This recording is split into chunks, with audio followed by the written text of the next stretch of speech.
बात कीजिए।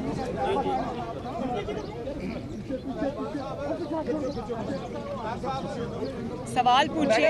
ये बताइएगा कि जब भी नवाज शरीफ साहब की खबर जारी हुई तो आप पर इल्जाम लगता था कि आपका सोशल मीडिया ब्रिगेड इदारों पर और लोगों पर तनकीद करता है, और आप गुज़श्ता 6 रोज से एक पीटीआई का मीडिया सेल मुसलसल न सिर्फ इदारों पर बल्कि उनके जो शख्सियात हैं उनको गालियाँ तक दे रहे हैं, तो आप उनको एक पेज करें जब पीटीआई को जो है वो न्यूट्रल एम्पायर पसंद नहीं आ रहे? देखिए, आजकल ये जो लफ्ज़ है न्यूट्रल, इसका बड़ा चर्चा है, और इस एक लफ्ज़ ने, जब से न्यूट्रलिटी की हम सुन रहे हैं कि हवा चली है, उस एक लफ्ज़ ने किसी शख्स की बिल्कुल हवा निकाल दी है। बड़ा सुनने में आ रहा है ये लफ्ज़, तो मुझे नहीं पता था कि इस एक लफ्ज़ की वजह से आपकी पूरी की पूरी 22 साल जिद्दोजहद, आपकी पूरी की पूरी जमात धड़म से ज़मीन पे आ गिरी है, और आपका जो जमात का सिर्फ न्यूट्रल के लफ्ज़ से आपकी जमात का शराजा बिखर गया है। ये हाल तो कभी मैंने किसी तांगा पार्टी का नहीं देखा। ये तो मतलब आपने नैब को न्यूट्रल नहीं रहने दिया, आपने एफआईए को न्यूट्रल नहीं रहने दिया, आपने जो एंटी करप्शन है उसको न्यूट्रल नहीं रहने दिया। आपने पूरी कोशिश की है कि आप हमेशा जो है वो साजिश करके सामने आएँ। तो क्या आप चाहते हैं? आप ये बता दें कि आपके लिए कोई आपकी गिनती पूरी करके दे। तो गिनती तो आपकी कभी भी पूरी नहीं थी। गिनती ना आपकी 2018 में पूरी थी, ना आपकी गिलगित बल्तिस्तान के इलेक्शंस में गिनती पूरी थी, ना आपके एजे के इलेक्शंस में गिनती पूरी थी, ना आपके सेनेट के इलेक्शंस में गिनती पूरी नहीं है, और आज भी आपकी गिनती पूरी नहीं है। तो आप क्या चाहते हैं? आप ये चाहते हैं कि कोई आपके लिए आपकी गिनती पूरी करके दे, कोई आपके लिए आपके मुखालिफिन को जेल में डाले, आपको अकेला मैदान में रखे, आपके लिए मीडिया को मैनेज करे, आपके लिए और सारे जो इदारे हैं उनको मैनेज करे, आपके लिए वो आपके मुखालिफिन को सज़ाए मौत की चक्कियों में डाले। आप क्या चाहते हैं? और अगर कोई ये नहीं कर रहा या करने पे तैयार नहीं है, तो आप उनको जानवर कह रहे हैं। क्या पैगाम आप दुनिया को दे रहे हैं भाई? और बात ये है कि अगर आइन की पासदारी, देखिए न्यूट्रल होना क्या है? आइन की पासदारी है ना, वो हर मुहिब्बे वतन पाकिस्तानी, चाहे वो आप हो या मैं हूँ या कोई सियासी जमात हो, ये तो एक अच्छी बात है कि कोई अगर जो आइन अहकामात देता है, आइन अपनी जो आइन की अगर कोई पासदारी की बात कर रहे हैं, तो ये तो अच्छी बात है। इस पर इतना सीखपा होने की, इतना नाराज़ होने की और इतना मछली की तरह तड़पने की ज़रूरत नहीं है। मेरा ख्याल है कि ये बिल्कुल ही एक इससे साफ पता चलता है कि क्योंकि आपके जो इलेक्टोरल प्रॉस्पेक्ट्स हैं, जो आपको नज़र आता है, आपकी जो कारकर्दगी रही है, जिसमें महंगाई, क़यामत ख़ेज़ महंगाई है, लाकानूनियत है, गवर्नेंस नाम की कोई चीज़ पूरे पाकिस्तान में आपको नज़र नहीं आती, और उस सब के बावजूद आपका ये हाल हो गया है कि आपको आपके जो जमात है वो सारी टूट के बिखर गई है। लोग आपकी वजह से अपने हलकों में नहीं जा सकते, आपके अपने MNAs MPs को अपनी अगली पॉलिटिकल फ्यूचर की फ़िक्र है। तो आपको ये पता है कि ये गेम आप हार चुके हैं और अगला इलेक्शन भी जो है वो आपके हाथ से चला गया है। तो अब आप ये जो आवाज़ें दे रहे हैं, ये आपकी आवाज़ें नहीं हैं, ये चीखें हैं कि मुझे बचा लो, मुझे बचा लो। तो मैं आपको ये कहना चाहती हूँ कि आपको बचाने अब कोई नहीं आएगा, आपकी game is now over. Madam मेरा सवाल ये है कि इमरान खान ने कहा है कि जो वोट डालने जाएगा तरीके तो उसको 10 लाख लोगों से गुजरना पड़ेगा। ओहो हो भाई, 10 बंदे तो आपसे अपने पूरे नहीं हो रहे और आप 10 लाख बंदों को निकालने चलें। भाई अपने 10 बंदे पूरे कर लो, आपको 10 लाख लोगों को लाने की मशक्क़त नहीं करनी पड़ेगी। और कभी आप कहते हैं कि मेरे ख़िलाफ़ साजिश हो गई, मेरे ख़िलाफ़ इंटरनल साजिश हो गई, चोर मिल गए, डाकू मिल गए, साजिश हो गई। फिर जब आपको और कुछ समझ नहीं आती तो आप कहते हैं इंटरनेशनल साजिश हो गई मेरे ख़िलाफ़। उस पर भी हम अभी बात करते हैं। लेकिन बात यह है कि आपके नाक के नीचे से आपके वज़ीर आज़म की कुर्सी पे मौजूद होने के बावजूद आपकी पूरी पार्टी आपके रेत की तरह खिसक गई है, निकल गई है हाथों से। तो आप किसको इल्ज़ाम दे रहे हैं? अगर आपने कुछ परफॉर्मेंस दिखाई होती, आवाम का ख्याल रखा होता, आपने कोई आवाम की भूख अफलास के बारे में सोचा होता, महंगी चीनी, महंगा आटा, महंगी बिजली, महंगी दाल, महंगा तेल, महंगा पेट्रोल, महंगा डीजल, उसके बारे में आपने कीमतों के बारे में कभी सोचा होता तो आपको आज ये दिन ना देखना पड़ता।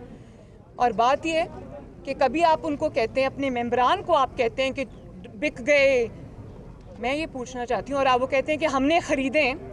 भाई जो पहले ही पार्टी से निकलने को ख़रीदा तो उसको जाता है, जिसके बारे में कोई हो कि वो अभी डिसाइड नहीं कर पा रहा, जो पहले अपना माइंड बना के बैठे हुए हैं, जो आपके वज़ीर आज़म होते हुए आपको छोड़ के जा रहे हैं, उनको ख़रीदने की क्या ज़रूरत है? तो ये अगर आपको आईने में अपना चेहरा नज़र नहीं आता तो मैं आपको आपका चेहरा दिखा देती हूँ। अभी सेनेट के इलेक्शंस को कोई ज़्यादा वक्त नहीं गुजरा, किस तरह आपने अपनी माइनॉरिटी को मेजॉरिटी में बदला। सेनेट में ऑपोजिशन की मेजॉरिटी थी, आपकी माइनॉरिटी थी, किस तरह आप सेनेट में जीत गए? उस वक्त क्या किया था आपने, ज़रा काइंडली बताएं। उस वक्त क्या ख़रीदो फरोख्त की थी, या आपने उस वक्त कोई प्रेशराइज़ किया था अपने मेंबरान को और ऑपोजिशन के मेंबरान को, या उस वक्त आपने हॉर्स ट्रेडिंग की थी? और अगर वो उस वक्त जायज़ थी तो आज आपको क्या इशू हो रहा है? और आप कभी उनको कह रहे हैं कि ये लोग बिक गए, कभी वो उनको लोटे कह रहे हैं, कभी कुछ कह रहे हैं, और साथ ही आप एक उनको कहते हैं कि आ जाओ मैं माफ़ कर दूंगा। तो आप हाथ जोड़ रहे हैं उनके सामने। वो आपको देखिए, वो जितने भी पॉलिटिकल लोग होते हैं, चाहे वो MNAs हों, MPAs हों, उनको अपना पॉलिटिकल फ्यूचर देखना पड़ता है। और मैं कभी कभी कुदरत पे हैरान होती हूँ, अल्लाह ताला के जो काम है उस पे हैरान भी होती हूँ। जिस नवाज़ शरीफ को आपने कहा कि उसकी सियासत ख़त्म हो गई, उसको आपने जेलों में डाला, आपने उसकी बेटी को जेलों में डाला, उसकी पूरी जमात को जेलों में डाला, सज़ाए मौत की चक्कियों में आपने डाला, और आज उसी नवाज़ शरीफ ने बाहर बैठ के आपके घर में घुस के आपको मारा है। तो ये जो आपको ये जो इबरत का निशान आज आप बने हुए हैं, आपको आज एक एक दो दो सीट्स वालों के घर के पास जाके उनके दर पे हाज़िरी देनी पड़ रही है। तो मुझे वो वक्त भी याद आता है जब कोयटा में हज़ारा बरादरी लाशें रख के अपने सामने बैठी हुई थी और आपको आवाज़ दे रही थी। आप उनके हुक्मरान थे, जाली सही, लेकिन आप उनके हुक्मरान थे। मैं वहाँ गई, मैंने देखा पूरे पूरे ख़ानदान उजड़ गए थे, दफनाने वाले कोई नहीं बचे थे। वो लाशें आगे रख के आपको बुला रहे थे और आप कह रहे थे कि मैं लाशों से ब्लैकमेल नहीं होऊंगा। मरी में लोग मनो बर्फ तले दब गए, कोई नहीं पहुंचा उनकी हालत ज़ार पूछने के लिए, आवाम को देखने के लिए।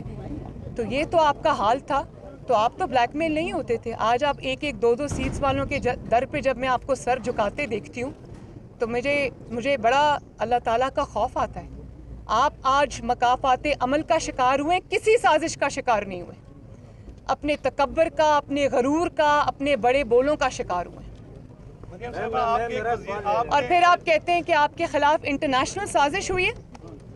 मैं आपसे ये पूछना चाहती हूँ कि किसी मुल्क को आपके खिलाफ साजिश करने की ज़रूरत नहीं है, आप खुद ही अपने लिए काफ़ी हैं। मुझे पहले ये बताएं कि अब आपको आज याद आ गया कि इंटरनेशनल साजिश हो रही है आपके ख़िलाफ़, और दूसरे मुल्क इन्वॉल्व हैं आपके ख़िलाफ़ साजिश करने में, और आप कहते हैं कि हम खुद मुख्तार हैं। कल आपने भारत की तारीफ़ भी की, खुद मुख्तारी की, और मैं क्योंकि खुद मुख्तार हूँ, मेरी खुद मुख्तार एक फ़ॉरेन पॉलिसी है, तो उसकी सज़ा मुझे मिली है। तो मैं आपको आईना दिखाना चाहती हूँ और मैं आपसे ये पूछना चाहती हूँ कि अभी कुछ देर पहले तो आप बाइडन साहब की कॉल का इंतज़ार कर रहे थे और पूरी कोशिशें कर रहे थे कि वो किसी तरह आपको कॉल कर लें, और वो कॉल जब नहीं आई तो आपको खुद मुख्तारी याद आ गई। अभी चंद महीने पहले की बात है कि जब आप अमेरिका गए थे, वहाँ से वापसी पे जब आप कश्मीर का सौदा कर आए थे तो आप कह रहे थे कि मुझे आज ऐसे लग रहा है कि मैं वर्ल्ड कप जीत के आया हूँ। तो उस वक्त आपकी खुद मुख्तारी कहाँ सो रही थी? तो किसी को आपके ख़िलाफ़ साजिश करने की ज़रूरत नहीं है। और ये जो साजिश वाला प्रोपेगेंडा है ना, ये आप ना करें। लोग हंसते हैं आपके ऊपर, आपकी ना अहली, आपकी ना लायकी, आपकी ना समझी, आपकी ना आकबत अंदेशी की वजह से पाकिस्तान ने आज हर मुल्क जो है वो उसको आपने नाराज़ कर दिया। पाकिस्तान के दोस्त ममालिक जो हिस्टोरिकली आपके दोस्त रहे हैं, आज वो भी आपसे नाराज़ बैठे, क्योंकि आपको पता ही नहीं है कि मुल्क किस तरह चलाया जाता है, फॉरेन पॉलिसी किस चीज़ का नाम है, और किस तरह आपने एक एक गिन के मैं आपको गिनवा सकती हूँ किस तरह आपने ताल्लुकात ख़राब किए। दूसरे मुल्कों ने आपको तहाइफ दिया, आप उनको जाकर 5 मिलियन रियाल में बेच आए। तो आप पाकिस्तान की क्या तस्वीर लोगों के सामने पेश कर रहे हैं?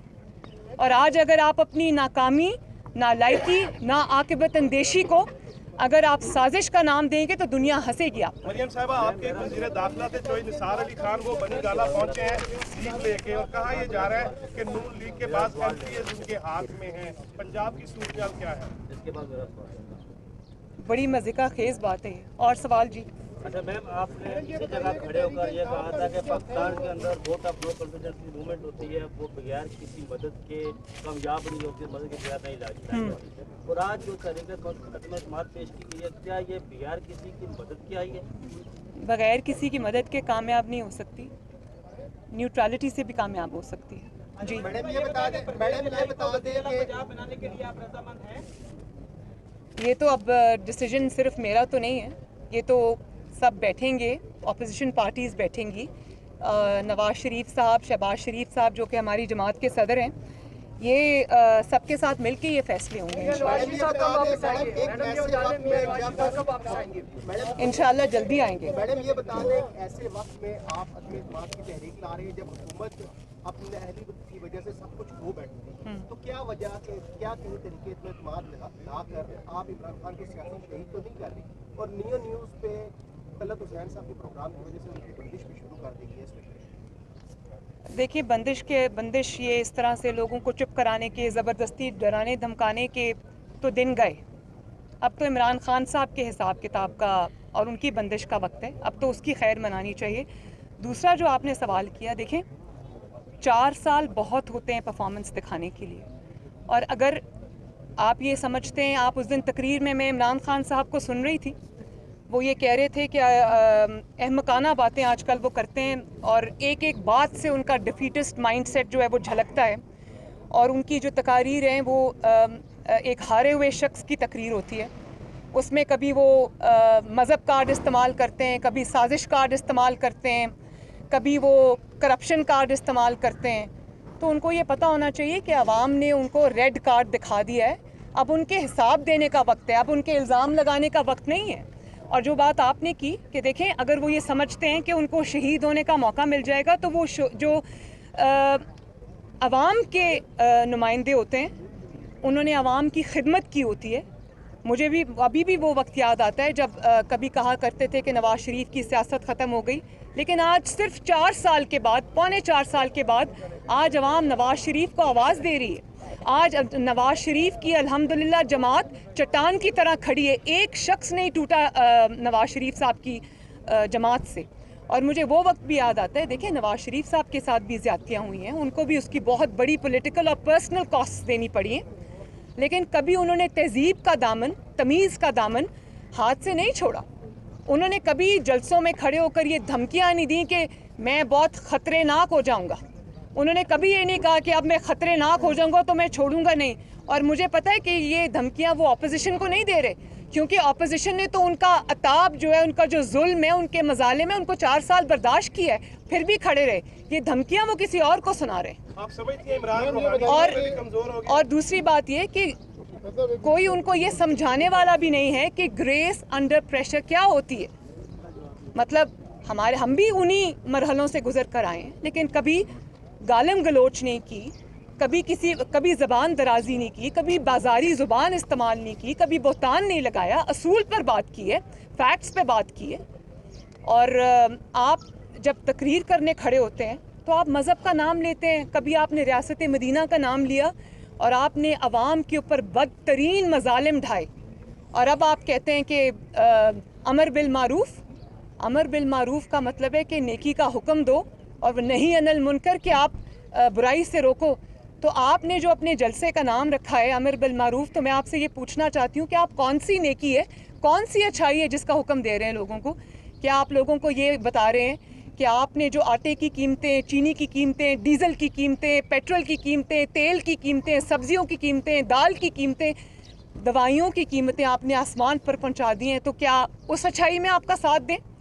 या आप खड़े होकर जब जलसों में बदतमीज़ी करते हैं, बदतहज़ीबी करते हैं, अपने मुखालिफिन को नाम ले लेके बुलाते हैं? कभी मौलाना फजल रहमान साहब एक सीनियर सियासतदान हैं, आप उनके मुखालिफ बात कर सकते हैं, उनके ख़िलाफ़ बात कर सकते हैं, आप उनके ऊपर सियासी बात कर सकते हैं, लेकिन जिस तरह आप खड़े होकर इल्काबात से नवाजते हैं, तो आपको वो हदीस नहीं पता? एक हदीस ये भी है, या कन्वीनियंटली आपने वो चीज़ याद, मज़हब के लिबादे में अपनी बदतमीज़ी को उड़ाना है, तो वो भी एक हदीस है कि नाम लोगों के नाम रखने से और उनको इल्काबात से नवाजने से मना किया है, तो वो आप कन्वीनियंटली भूल जाते हैं।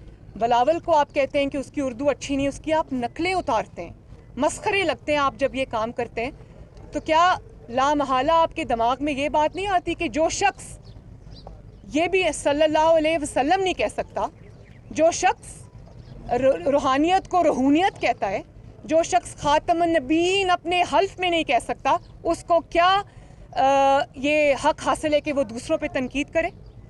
बल्कि जो आपने कल्चर बदतमीज़ी का, बदतहज़ीबी का पाकिस्तान के अंदर इंट्रोड्यूस कर दिया है, मैं बतौर माँ अपनी पाकिस्तान की माँओं से ये गुजारिश करती हूँ कि आजकल जब एक ज़हनी तवाज़न ख़राब शख्स अगर टीवी पर आकर बदतमीज़ी करता है और बदतमीज़ी की तरगीब देता है, तो अपने बच्चों को काइंडली वहाँ से उठा दिया करें कि हम नहीं चाहते कि हमारे बच्चों के अंदर ये कल्चर जो है वो सलाहियत करे। मैम ये बताइए कि तहरीक इंसाफ का मीडिया सेल जो रियासती इदारों के खिलाफ आजकल प्रोपेगेंडा कर रहा है, इस पर आप क्या?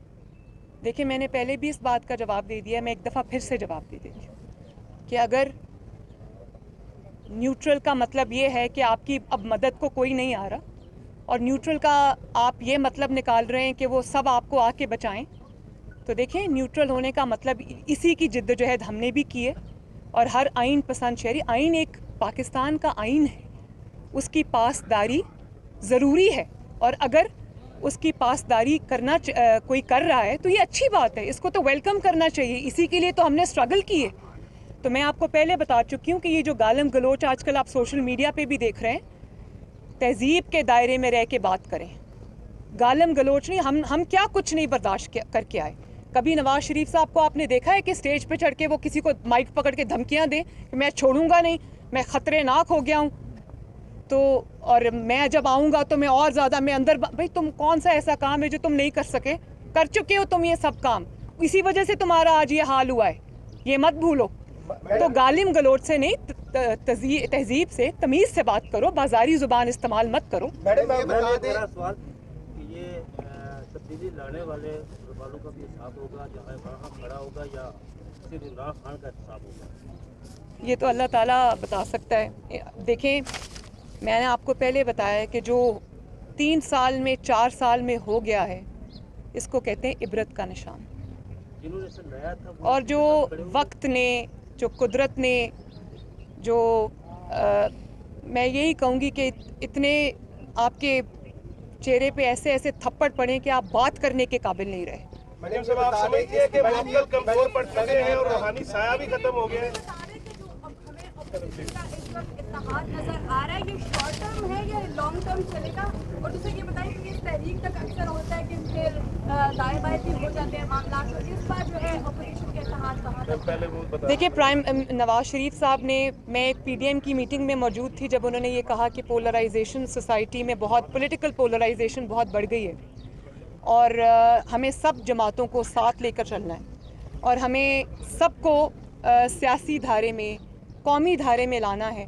तो मैं ये समझती हूँ कि इमरान खान ने जो पोलराइजेशन को उन्होंने फ़रोग़ दिया है, हमें उसका सद्देबाब करना है, हमें तमाम क़ुव्वतों को साथ लेकर चलना है, हमें एक नेशनल कंसेंसस, नेशनल रिकन्सिलिएशन की ज़रूरत है ताकि पाकिस्तान फिर से जो है वो तरक्की के सफ़र पे मैडम ये बता दें कि क्योंकि इलेक्शन का भी अब दौर शुरू हो जाएगा, अगली वज़ीर आज़म किसको देखेंगे, मरियम नवाज, बिलावल भुट्टो या कोई नया चेहरा? मैंने आपको इसका जवाब दिया है जी। और कोई सवाल है? मुफ्ती मुद्रा ये कह रहे हैं, मुफ्ती मुद्रा बार-बार ये कह रहे हैं कि वज़ीर आज़म किसको देखेंगे? देखिए मैं नहीं, देखिए ये तो अल्लाह ताला को पता है और ये इंशाल्लाह बैठ के फैसला करेंगे। हमारे कैंडिडेट तो शहबाज शरीफ साहब हैं और मैं जो बात अभी करना चाहती हूँ वो ये है कि देखें, अभी मुझे पता चला है कि अब कोर्ट में भी अपोजिशन गई है आज सुप्रीम कोर्ट में और ये डिले करना चाहते हैं। तो देखें, आइन कोई मोम की नाक नहीं है जिसको आप अपनी हुकूमत बचाने के लिए, अपना इक़्तिदार बचाने के लिए आप कभी इधर मोड़ दें और कभी इधर मोड़ दें। आइन में साफ तौर पर लिखा है कि तहरीक अदम एतमाद जमा होने के बाद 14 दिन के अंदर अंदर इजलास बुलाया जाना चाहिए। तो 14 दिन तो 22 मार्च को पूरे हो जाते हैं और उसके बाद 7 दिन के अंदर अंदर आपको वोटिंग करानी।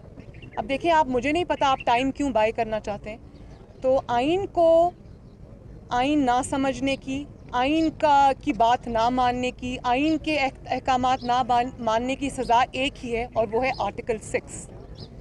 तो मैं अदालतों की तरफ भी देख रही हूँ कि इस शख्स को आइन का हुलिया बिगाड़ने से, अपनी हुकूमत को बचाने की खातिर इससे रोका जाए और ये एक प्रेसिडेंट ना सेट किया जाए जो कि पाकिस्तान के लिए अच्छा नहीं है। मैडम तीसरी हुकूमत के आने के इम्कान तो नहीं। और दूसरी बात ये कि मैं इस्लामाबाद की इंतज़ामिया को भी ये कहना चाहती हूँ कि एक ऐसा शख्स जो कि अब हार चुका है और पाकिस्तानी अवाम के निशाने पर है, ऐसे शख्स के अहकामात बजा ना लाएँ और खामखा इस सारे जो आइनी और कानूनी प्रोसेस में बिल्कुल भी जो है वो इंटरफेयर ना करे, वरना उसके कॉन्सिक्वेंसेस होंगे। जादू टूना बेअसर हो गया है और थैंक यू जी, बहुत शुक्रिया जी, थैंक यू। बहुत